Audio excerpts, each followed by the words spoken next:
A single scratch from a rose thorn, a small cut from a kitchen knife, a sore throat on a Tuesday morning.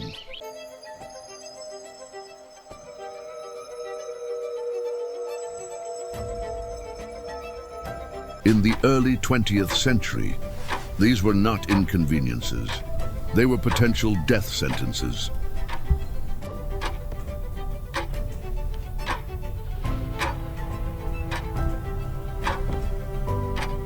Bacterial infections killed more people in 1900 than cancer, heart disease, and warfare combined. Pneumonia, sepsis, tuberculosis, scarlet fever. The names changed. The outcome rarely did. Medicine had surgery, it had rest, it had prayer. What it did not have was a weapon against infection. Doctors could watch a wound fester. They could not stop it.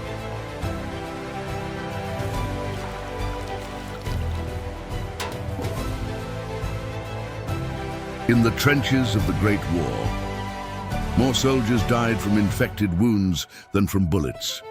The enemy was invisible, and no one knew how to fight it.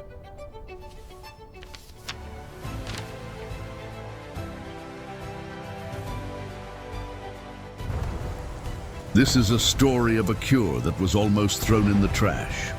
A story from a time before we knew.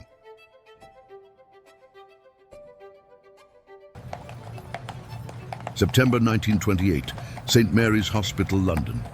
A Scottish bacteriologist named Alexander Fleming had just returned from 2 weeks of holiday.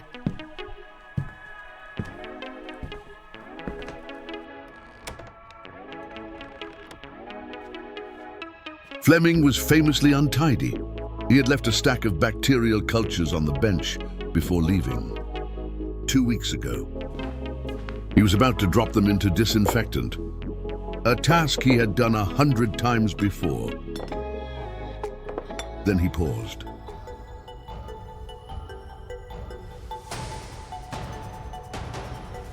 Something was wrong with this one. Or rather, something was right. A common mold, Penicillium notatum, had drifted in through an open window. Where the mold grew, the bacteria died. A circle of silence surrounded it. Fleming called it the zone of inhibition. Something in the mold was killing the bacteria. He needed to know what.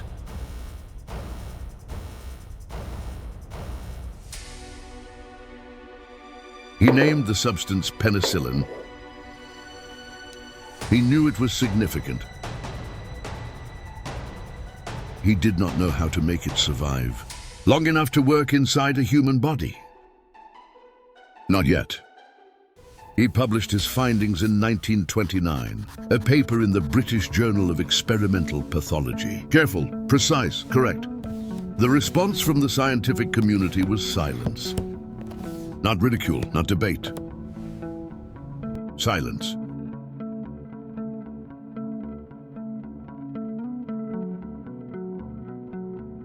The discovery sat on a shelf for 10 years, while the world kept dying. From infections it could not cure. Between 1929 and 1939, while mothers buried children from sepsis and surgeons lost patients to routine infections, the mold juice sat forgotten. A decade of silence. The people dying during those 10 years did not know a cure existed. Neither did the doctors treating them. Neither did the scientists writing the textbooks. The knowledge was there. The connection was not.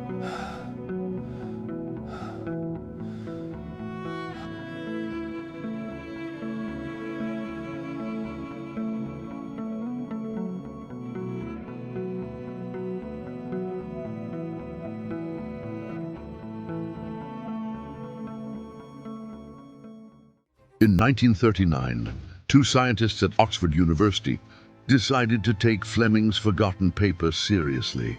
Howard Florey, an Australian pharmacologist. He had found Fleming's 1929 paper. He had a question Fleming had left unanswered.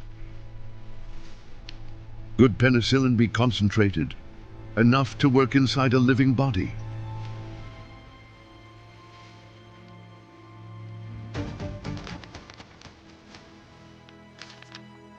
Working alongside him, Ernst Chain, a German Jewish biochemist who had fled Nazi Germany 6 years earlier. Together, they would answer Florey's question.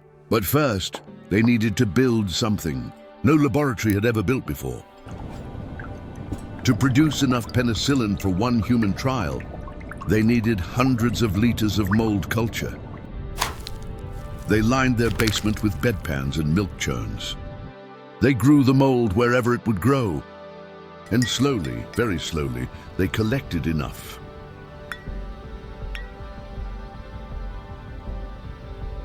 February 1941. Albert Alexander, an Oxford police constable, was working in his garden on a Sunday afternoon.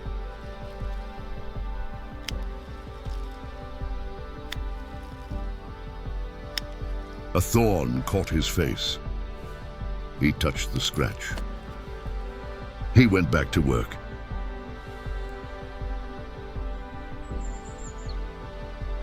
It was almost nothing.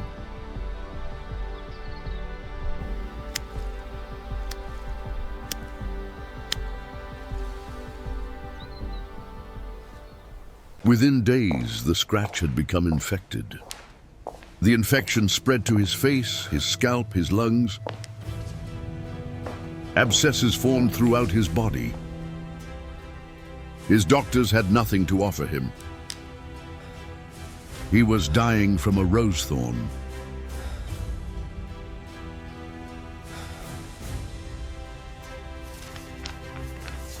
Florey and Chain had just enough penicillin for one human trial.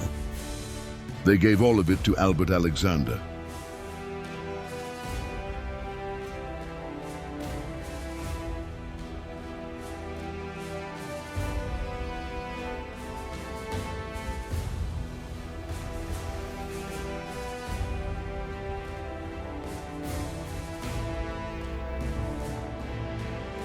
Within 24 hours, his fever broke. The abscesses began to recede. He was sitting up. The drug was working.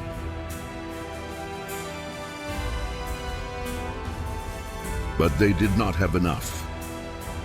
In desperation, they collected Albert's urine and extracted the penicillin back out of it to re-inject him. It was still not enough. On the 5th day, the supply ran out. The bacteria returned. Albert Alexander died. He was 43 years old. Penicillin had proven it could work. The world had not yet proven it could produce enough.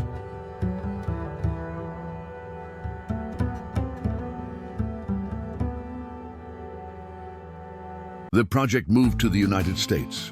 American pharmaceutical companies, with wartime urgency behind them, solved what Oxford's basement could not.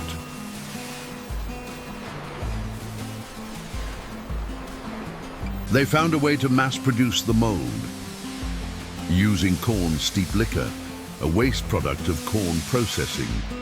They found a more productive strain of the mold, growing on a cantaloupe. In a market in Peoria, Illinois, by D-Day, June 1944, enough penicillin had been produced to treat every wounded Allied soldier who needed it. For the first time in the history of warfare, more soldiers survived their wounds than died from them. The men on those beaches did not know they were receiving something that had been unknown 15 years earlier. They only knew they were not dying, the way soldiers had always died.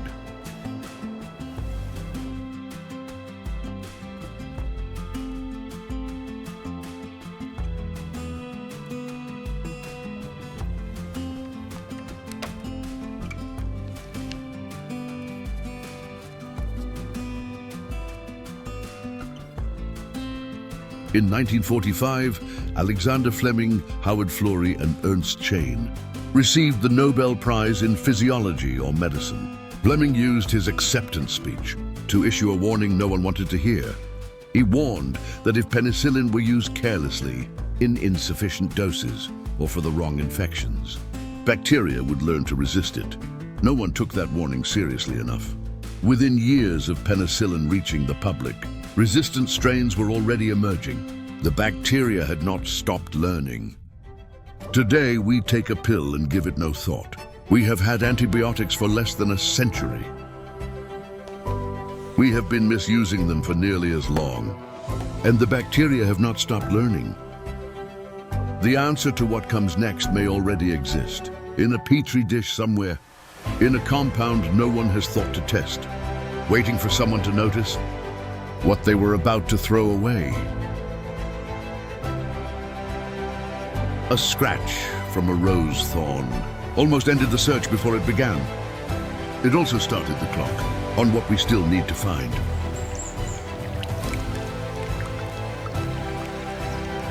There is always a moment